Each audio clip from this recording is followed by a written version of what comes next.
Hubert Davis is out at North Carolina. Felisha Legette-Jack is putting the Cuse in excuse. This is Kent, and this is Fanatically Speaking. Let's go.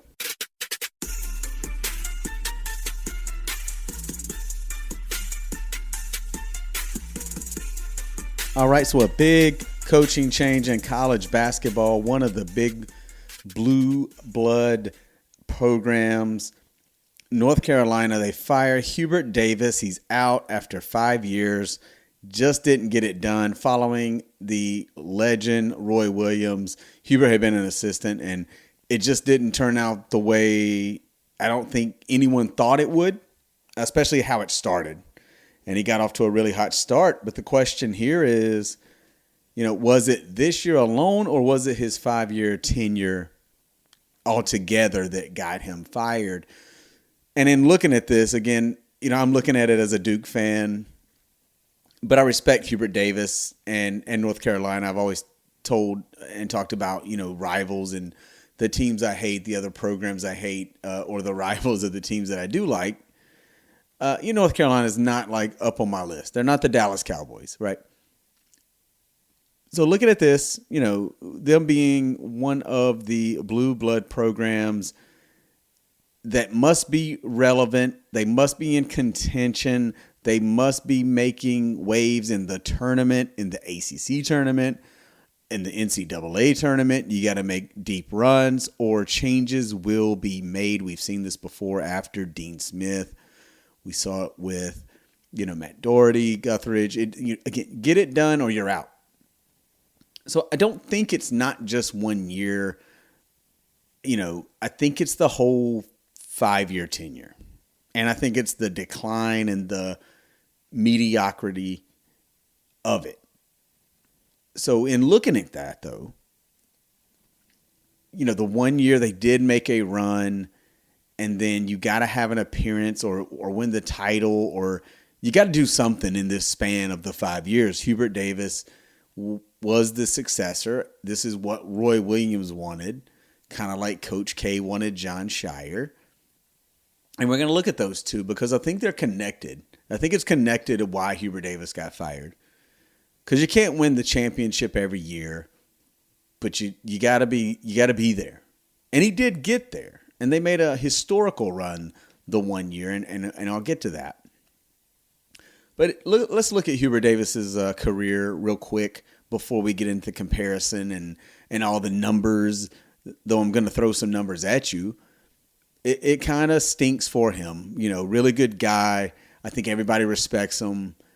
I think everybody was rooting for him. I think when he was hired, if you talk to Carolina fans and you talk to a Duke fan like myself or other Duke fans or college basketball fans, I think you all agreed, and we all agreed that that was the right hire. Like that's the next guy.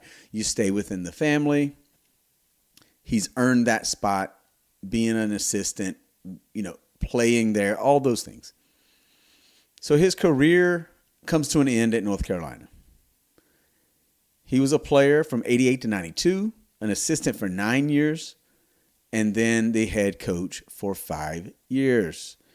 During those 5 years, and I'll get to every season in a little bit, but I will say in those 5 years, he did have a record of 125 and 54. He had one ACC regular season championship. He was the coach of the year in 2024. And he was on the staff as an assistant for the championship in 2017. But again, I don't think it's just this season. I think it's the entire 5-year tenure. And he got off to that hot start in Coach K's last season and in his first season, making the title game. But I think you have to look at Carolina is looking at what is Jon Scheyer doing at Duke. Now, are they winning titles? No, not yet. But he's recruiting, I think, better than Hubert Davis. The 4 years at Duke for Jon Scheyer, I just said Hubert Davis, 125 and 54 record in his 5 years. In 4 years at Duke, Jon Scheyer is currently, as of this recording, this could change, is they do play, they play UConn today. 124-24 record in 4 years. 30 less losses and almost identical wins in 1 year less. He's already made he has been, in his 4 years, Duke has been ousted in the round of 32, which is the second round of the tournament, the Elite Eight, the Final Four. And this year is to be determined. They are currently in the Elite Eight, trying to make the Final Four. Jon Scheyer also has won 3 ACC tournament championships and 2 regular season championships. I think Carolina's looking at this. I think it's not just what are you doing on the big scale, but what is your rival doing right across town? The comparison matters. Same time frame, success is measured against Duke and Scheyer. What are you doing for us, and then what are they doing? It doesn't matter what you did in one season. You can beat Duke, and that's great. You can have whatever record against Duke, but then what is the collective, success that you're having as a head coach? So I think that comes into play here with Hubert and Carolina getting rid of him. So when we look at this, let's look at what Hubert Davis did in his seasons at North Carolina. That first season, again, they made a magical run. They, 29-10. They got to the tournament. They lost as an 8 seed to Kansas in the national title game. As an 8 seed. Again, magical run. They also beat Duke at Cameron in Coach K's last home game. They also, in that tournament, they eliminated Duke and Coach K in the Final Four, Coach K's last game ever. He's always got that on his resume. And just speaking of that, and his resume in general, before I get to the other seasons, he could get hired by another school. I don't think Hubert Davis doesn't know how to coach. I think he's probably got to work on recruiting. Again, Caleb Wilson was a good find. And that's why I talk about this season, because Caleb Wilson was not available. He was injured out the season. They had to finish without him. They battled, and then you get ousted, as we'll talk about. But I think that there's an excuse there. But then what about the rest of the seasons? And we'll look at that. So we look at that first season, and again, 29-10, solid. Double-digit losses, not exactly great. An 8 seed, not exactly North Carolina standards, but made a run, got hot, got to the title game, and lost to Kansas. And there's no shame in that. Now, again, these were not so much his guys than Roy Williams' guys, or a combination, right? So then once he got his, as I look at his next year, how do you bounce back from going on that run as an 8 seed to the title game and almost winning the national title in your first season? Well, they followed that with a 20-13 record, missing the tournament and declining to go to the NIT. It only gets better. Or does it? They did have a bounce back season the next year, 29-8. They were the number 1 seed. And then they lost in the Sweet 16 to Alabama. And we'll talk about Alabama in a minute. That'll come up because, again, you see here, he lost to Alabama in the Sweet 16 as a 1 seed. You think, good run, Sweet 16, but if you've already been to a title game, you're at North Carolina, I don't know if you can lose to Alabama in the Sweet 16 as a 1 seed.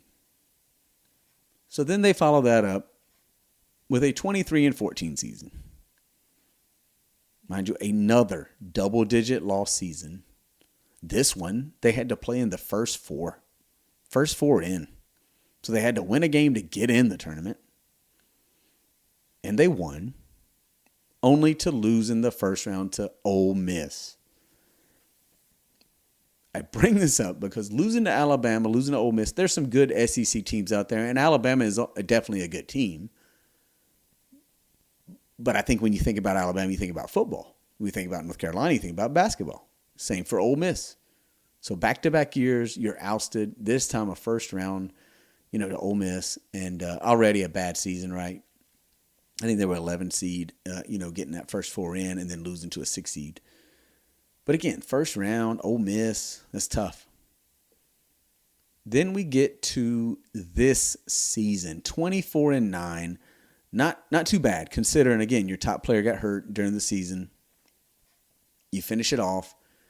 You land a 6 seed. And again, it's going to be tough no matter what. No one's expecting you to win the championship because, again, you're without your best player.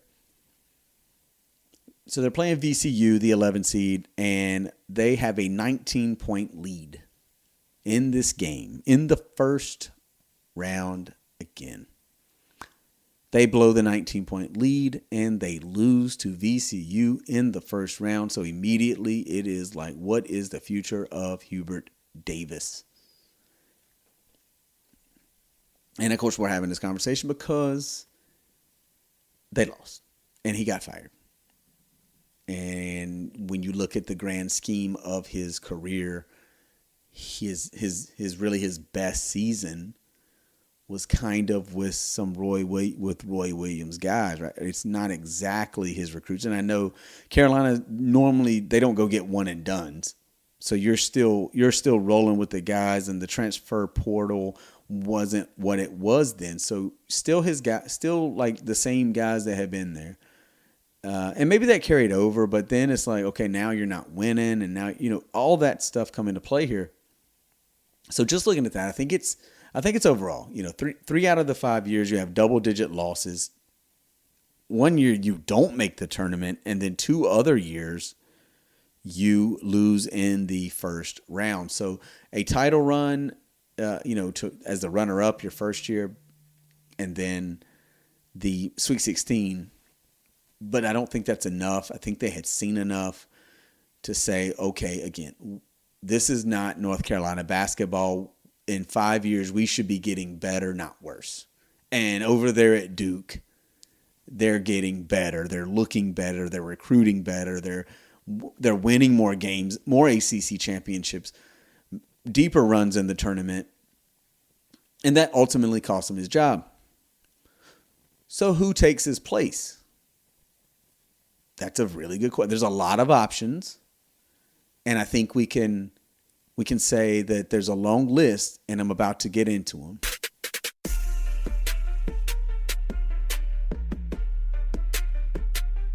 All right, so again, Hubert Davis out at North Carolina, talked about why maybe he got fired and the reasons, and you look at his record and what John Shire's doing at Duke, and I think that's a strong comparison. But then the question now comes to, what does North Carolina do?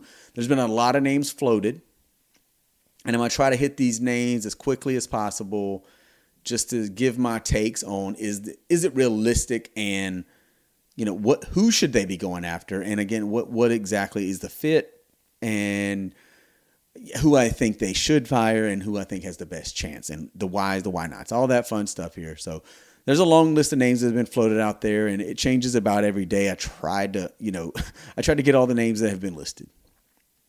The first name that I heard was, they got to go after Dan Hurley. Well, Dan Hurley, he's a 2-time champ at UConn. He, again, currently, as we're speaking, is going to play Duke today for another possible Final Four run, and maybe on his way to another championship. 2-time back-to-back champs at UConn, almost went to the Los Angeles Lakers. They threw everything at him, and he said, no, I want to stay at UConn. I want to continue to build this program. And again, UConn is a top program. I don't consider them lesser than North Carolina. I know in his history, we think about, again, Duke, North Carolina, but I think you got to include UConn. The championships they had, the runs with, Calhoun, and then the anomaly of Kevin Ollie in your run. But they're normally always in it, and Dan Hurley has got them in it always, again, every single year. Love them or hate them. I just don't see him leaving UConn for North Carolina because I don't really, I don't look at it as, I look at them as equals. So I don't see that happening, but that was one of the names that was floated early. Then there's the Tommy Lloyd at Arizona. And again, a winning program that's a contender now. And as I currently speak, they are in the Final Four this year. So again, Arizona, though, I think is also one of those basketball schools. So I don't see him leaving Arizona. He's building something. He's got something there. The next one, again, we go back to that loss to Alabama. Who was that? Who was that head coach? Nate Oates at Alabama. He's been making that program relevant, even though it is a football school. He has made Alabama a basketball school. Has some good talent running there. Charlotte Hornet, Brandon Miller, maybe the most famous one. And again, like I said, they beat UConn. I mean, they beat UNC and Hubert Davis in the tourney before. Now, I will say that is a name. Again, that would be an upgrade, and an upgrade for him would be like, Alabama to North Carolina in basketball is an upgrade. I know he said that he's good, but I think if North Carolina really went after Nate Oates, then he would take it. Another name, and I'm going to try not to butcher this name, TJ Otzelberger at Iowa State. I got not a whole lot on him. He does pretty good at Iowa State. Has them, contending. They were a 2 seed this year. They didn't last. And I don't see that. And I know, I don't see North Carolina firing a Hubert Davis and going after Iowa State. That's just not me. I know they look at a lot of other things besides their record, but taking a program like that into a 2 seed and always in contention, not so much for a national championship, but a solid program. I know they get a lot of love. And another guy like that on this list is Mark Byington at Vanderbilt.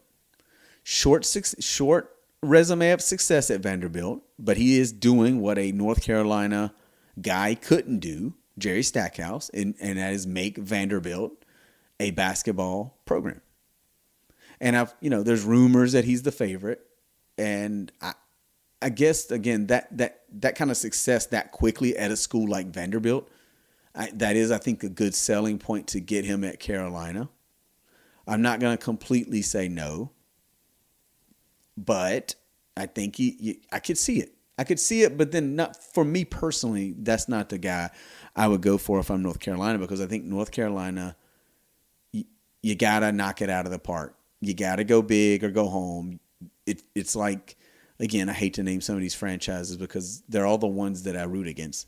The Yankees, the Cowboys, Carolina, Lakers. You got to knock it out of the park when you have those types of name and history. Another name which I don't think will go there. So Byington, I believe, could. And I think Nate Oates. Those two names, I get it. That's an upgrade. I don't think Otzelberger at Iowa State's I don't quite think he's there yet. So another name came up, Dustin May at Michigan. Again, winning program. We know about Michigan's history. They're contenders now. As I'm recording, they are in the Final Four. Why would you leave that program to go to North Carolina? I put Michigan like a UConn. They might not have the, current national championships, but and maybe I give him a little better chance of leaving than a Dan Hurley or a Tommy Lloyd. But again, he's in it now. He's got that program rolling. You can't, some of these guys, like I said, if you've got a program rolling, don't be a Lane Kiffin of college basketball and, leave high and dry thinking you're on to a better spot, and you've already built something in the spot you're in and you're contenders now, right? Where Carolina isn't. But they could change that at Carolina. But right now you're at a basketball school that could win now. again, Tommy Lloyd, Dustin May, right now in it, Final Four. They could win a national championship this year. Another one, Todd Golden, Florida. Again, Florida has won national titles. He already has a championship. I don't see it happening. I think he's kind of turned it down too. So I don't see that happening again. I think Florida is that SEC school that is one that you think about basketball because you've seen them compete year after year after year and win national championships. So you never know. Some would say Carolina is a better program than Florida, and I would definitely agree with that. But again, they're winning now, and they're in contention now. So I know it can happen. But again, don't be the Lane Kiffin of college basketball.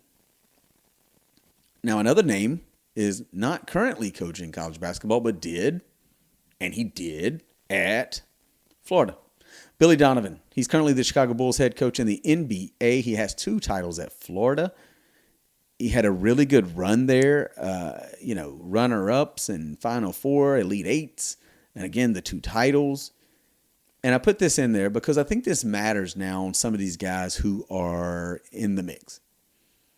And Billy Donovan's 60 years old. He had a good run with the Thunder as long as he had KD and Russ, and then it fizzled, and then not so much with the Bulls. He definitely was better in college than he was in the NBA or has been in the NBA. A scenario that I just thought about was, though, that this could happen. Just say he could either get that North Carolina job or Todd Golden gets the North Carolina job and then Billy Donovan goes back to Florida. That's where everybody wins. And the Bulls can hire someone else and still be irrelevant in the NBA. That would be a scenario that, could happen. Brad Stevens' name, he's kind of shut it down. He's been the Boston Celtics president, and he is and the former coach. Early on in his college coaching career, while he was at Butler, making the title game twice at Butler, which I don't think anybody else is ever going to come close to doing that at Butler. He's only 49 years old, so he's still young. I think he's still thought of as a good head coach. I don't know that he was a great head coach in the NBA. I think he was definitely better in college dealing with players and personalities in college than the NBA. He's done a better job as in that front office of Boston than he was the head coach. Again, if he wants to go back to coaching, there's not much of a better job out there than the North Carolina. He's kind of shut it down. Maybe he's happy. Maybe it's less stressful being the president and being in the front office than having to deal with coaching. And college has changed since he coached. And the same could be said for Billy Donovan. College has changed. Now, he's been coaching in the NBA, so he kind of understands, and Brad Stevens too in the NBA. So college is kind of like professional now, right? It's the transfer portal, it's the NIL, all these fun things. I think they could deal with it. So when those questions are brought up, I think those 2 guys could deal with it. And I like the idea of Billy Donovan at Carolina, but some don't. And I like the idea of Brad Stevens. I think either one would be fine. Stevens, obviously younger, so if it doesn't work out, again, he could always go back and do the NBA, a front office, or whatever he wants to do. Billy Donovan, on the other hand, 60, still has time. Again, Pitino's still coaching. But, I think he could make it happen. Then I got listed Carolina family that could coach, but really they wouldn't. I mentioned Jerry Stackhouse. They're not hiring Jerry Stackhouse. He was not good as a head coach. Wes Miller was currently at Cincinnati, and now he's at UNC Charlotte. So he's out of the mix. Anyways, they wouldn't hire him. King Rice is at Monmouth. They're not hiring him. J.R. Reed's his assistant. They're not hiring him. Sean May was an assistant in Carolina. They're not hiring him. Again, they got to go big. And all those guys are currently coaching or their name has been mentioned. I wanted to think outside the box, though. I said, let's think outside the box. Let's think outside the box and say, who could be head coach that were former coaches or just other possibilities? And really quickly, I think the first one that came to mind is a guy who, does he want to coach anymore? He's kind of retired, with air quotes. Jay Wright, that was at Villanova. I think, again, if you want to swing big, look at what Rick Pitino's doing. Look what these guys do when they get pulled back into coaching. It doesn't matter where they coach at. They just win. I heard Calipari's name. He just wins. He goes wherever he goes, he wins. Now, whether, there's some shady things going on, that's another question for some of these guys, but they win. Jay Wright is a winner at Villanova. He's 64 years old, two-time champ, and guess what? He beat North Carolina in the national championship. So I think he's a really good outside-the-box option. Another guy who got out because I don't think he liked the way college basketball was going, was Tony Bennett. He was at Virginia, 56 years old, and he did win a national championship at Virginia. I think if he wants to get back in it, what better place to do it than North Carolina? Again, both those guys I've just named, Jay Wright, Tony Bennett, proven winners. Why not? Why not? Why not make that call to these guys to come and change North Carolina basketball and make them relevant again, winners and contending?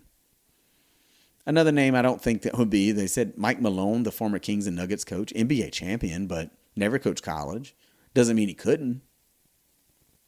But that's a name that was floated. Then I looked at some names that I thought maybe, again, age doesn't matter here. Can you turn the program around, get them in the right direction? Bruce Pearl. Look what he did at Tennessee and Auburn. He is 66 years old, currently an analyst, but why not? You could at least interview, see if he has any interest. Matt Painter at Purdue. He's been there 24 years. He was the runner-up in a title game against UConn. Made an Elite Eight appearance this year. He's done really good things at Purdue. I would look at him.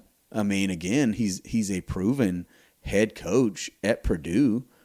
Why not look at him? If you're looking at these other guys, why not Matt Painter? I don't know if he'd take it. I don't even know if he's an option. I threw out some other names. The Calipari is a name. I heard someone say if they win, immediately they're better. He's 67. Doesn't matter, right? Give him. I mean, again, he would have them winning. He would have them. He recruits he's a machine recruiting, which is what they need. And as I mentioned, the Lane Kiffin of college basketball, and he's kind of that guy. He's kind of got the same stench as a Lane Kiffin. You know what I mean? Of course, he wins way more than Lane Kiffin. But yeah, so like I said, age shouldn't matter. None of that should matter. Pitino's still coaching and winning and contending. I think Calipari would be great. They talked to Bill Self about retiring at Kansas. He's 63 years old. He's been there 23 years. He's a two-time champ. But they are winning and a contender now. But again, I mean, if maybe sometimes you just need change. Or maybe he just likes his legacy. Maybe he's the Tom Izzo. Maybe they're just like, hey, look, I'm going to ride it out at the school that I've been at. I'm not going anywhere. I think all good options, but I think they should swing big. And again, if you're asking me, I named the ones who I think you have to have an upgrade. If you're going to leave a program, I think you got to be at a program. It's got to be an upgrade. So I think, not Kenny Smith, like Stephen A. Smith mentioned. He's never coached before, and he's got a cushy job. But yeah, so I could see, Nate Oates, Mark Byington. I could see them doing it. I could almost see Dustin May again, but they're right there. He could win it this year. Billy Donovan, I think, is going to have he'll be available. I don't think he lasts out of Chicago, so I think he's available if he wants it. And then I really, really think they should look at Jay Wright and Tony Bennett. I think they should make that call and really go out to those guys to try to change the North Carolina program. But that is for Hubert Davis in North Carolina. He is out. Maybe he lands somewhere else, or maybe he just rides out the rest of, cushy jobs. Maybe he gets an analyst job. I don't know. Hard to say what Hubert would do. But I know that he's not out here making excuses like another coach. And that's on the female side. And I'm going to get into that coming up.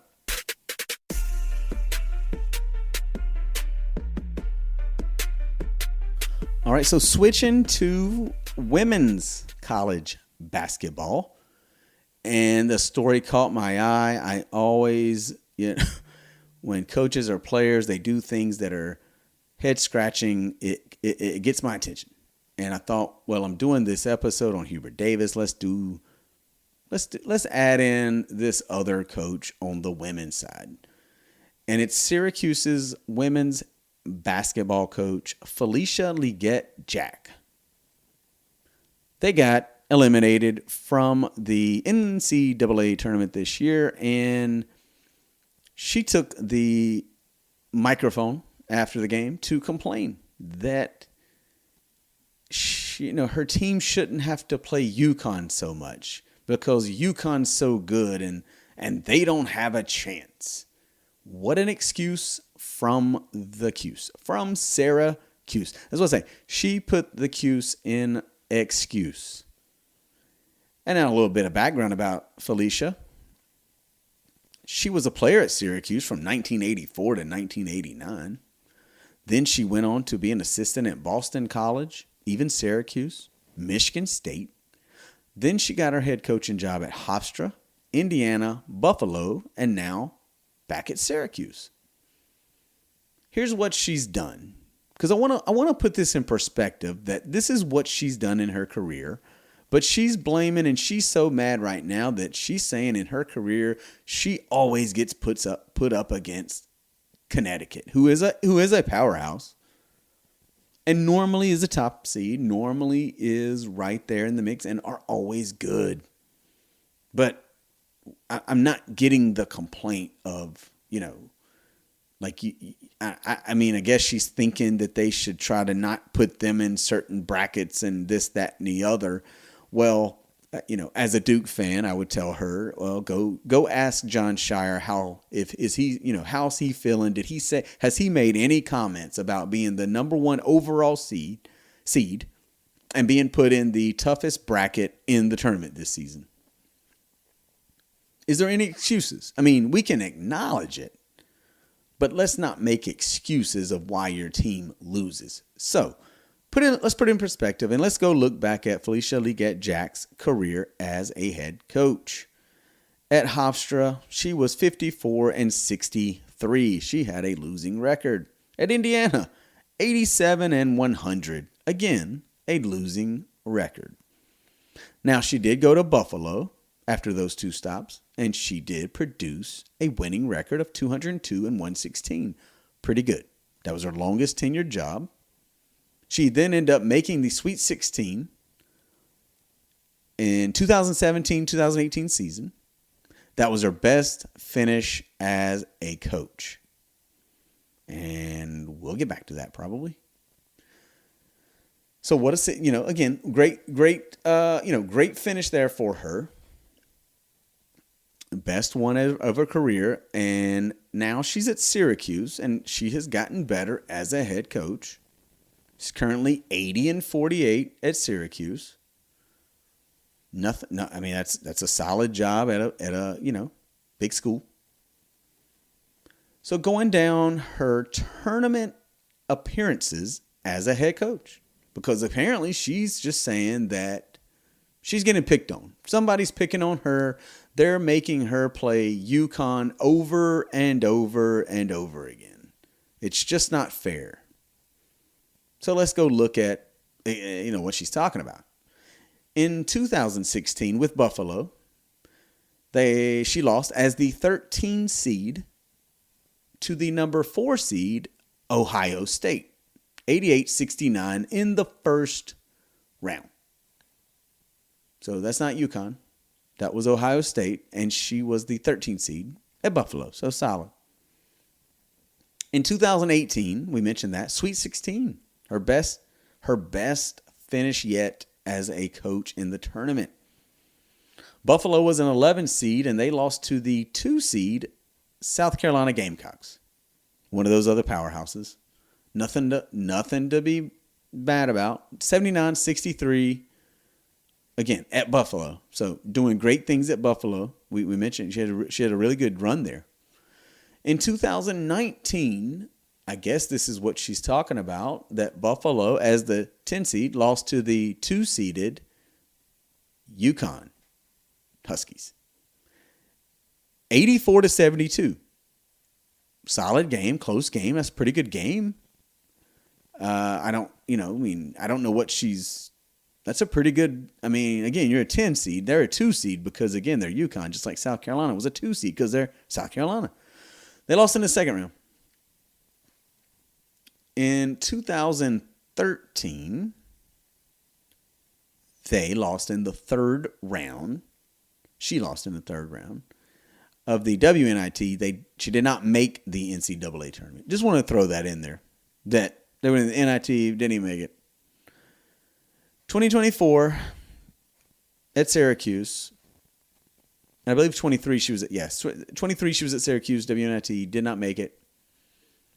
Then at Syracuse, again, 2024 as the 6th seed, they did lose to the 3-seeded UConn Huskies, 72-64 in the second round, an 8-point game. So again, you're getting matched up now.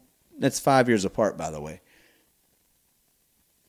I mean, I'll get back to that. But yeah, 5 years apart. But hey, pretty good games. 12-point loss, 8-point loss. Hey, you're right there with them. 2025, nothing. No tournament. This year, in 2026, Syracuse was the 9 seed, and she lost to the 1-seeded UConn Huskies. 98-54. They got waxed. Now, again, her press conference was acting like we always get matched up with UConn and blah, blah, blah. And they just, they are a beast. They just steamroll everybody. And why can't we get a chance to make it further? Well, I think I just pointed out that in her career, she's been a 13, an 11, a 10, a 6, and a 9 seed. So that 6 seed was pretty good, and that was a pretty good game. Again, I'm not going to go look at who else was a 3 seed or whatever seed in that tournament, but a solid game, and you lost to UConn. Maybe there's something to be said. I'm assuming she's just saying that in the times that she's been in the tournament, more or less, she's had to play UConn.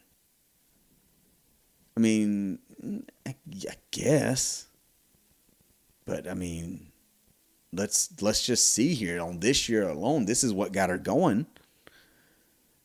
Would she had rather played South Carolina this year, who in the same round beat USC? That's Southern California, 101-61. Again, she got beat 98-45 by UConn. So the other 1 seed, which she had rather gotten beat 101-61, would that made her feel better? Would she had rather UCLA, who beat Oklahoma State 87-68? Not a complete blowout, 19-point game. Maybe she would rather had that. Maybe she would rather face Texas, who beat Oregon 100-58. Those were the 1 seeds, because she's complaining that she got put in the bracket with UConn. Meanwhile, again, South Carolina won by 40. Texas won by 40. UCLA won by 19, 20. Right? I mean, those are the 1 seeds. Let's say that Syracuse and her got the 10 or maybe a 7 or something like that. Then she would have been playing at LSU. Well, guess what they did? They beat Texas Tech 101-47. Or maybe Michigan. Maybe she would rather face Michigan. Well, they beat NC State 92-63. Or maybe she's just looking at one game that was competitive out of the seeds that I mentioned and the 1 seeds. Maybe she's just looking at Iowa, who lost to the 10-seeded Virginia 83-75, but it took 2 overtimes. Maybe she's just thinking that if we were not a 9, maybe we were a 7 or a 10 or a flip-flop, maybe then we would have had a shot. Well, again, out of all the games I mentioned, because again, I'm thinking that either they were going to be a 9, maybe an 8. So she's looking at that and what 1 seed? Well, maybe they would give her a favorable 7, 10, right? That's around the 9 and 8 seed, right? So that's what I'm looking at. So out of all those games, only 1 game was competitive, and it went to double overtime. But again, she's ultimately saying that UConn, she just gets too much. 3 out of the 6 times she's made the tournament. She's coached for 24 years, so she's only made the tournament 6 times. She's only advanced past the second round 1 time. So it's not like she has a lot of say, like a UConn. But again, a UConn, a South Carolina, LSU, or Texas, or UCLA, or whoever, Notre Dame, whoever's good that year. Used to be like Tennessee, but so I mentioned all those teams that were 1 seeds. Michigan, I mean, the odds are not in her favor anyways to go far. I mean, the way it is what it is, a famous saying by me, that odds are she can bet that she's going to get UConn, South Carolina, or those teams, LSU, again, Duke, Notre Dame, Michigan, Texas, UCLA, whoever's good, that's who she's going to get because she got a 6 seed 1 time out of all those appearances. The other times, again, the 9, pretty good. 11, 13.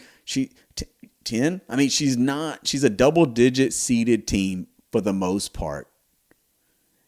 And my advice to her is maybe finish better in the regular season. But it seems it doesn't matter who she is coaching in the tournament, whatever team, they don't go far. Let's stop making excuses and let's just finish better with your team. That's all the advice I have for her. I mean, again, like, no excuses. You know what I mean? Like, you're saying because you got to play UConn, you don't go far, but it seems it doesn't matter. I named the team she's lost to in the tournament.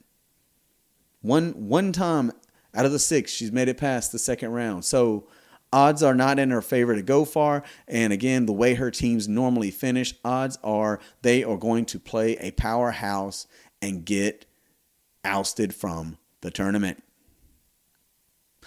So with that being said, it could be worse, right? She could be Fred Hoiberg at Nebraska and not know how many players are on the court in pivotal moments of a tournament game that kind of led to their loss. I just wanted to throw that in there because that was the bonehead coaching decision. She made the excuse. Hubert Davis didn't get results, but Hoiberg made a bonehead mistake in the worst possible time. With that being said, this is another episode of Fanatically Speaking with Kent. You can listen to the show on all podcast outlets, even YouTube. No video, but you can listen on YouTube if you'd like. You can follow the show on social media, TikTok, Instagram, Facebook.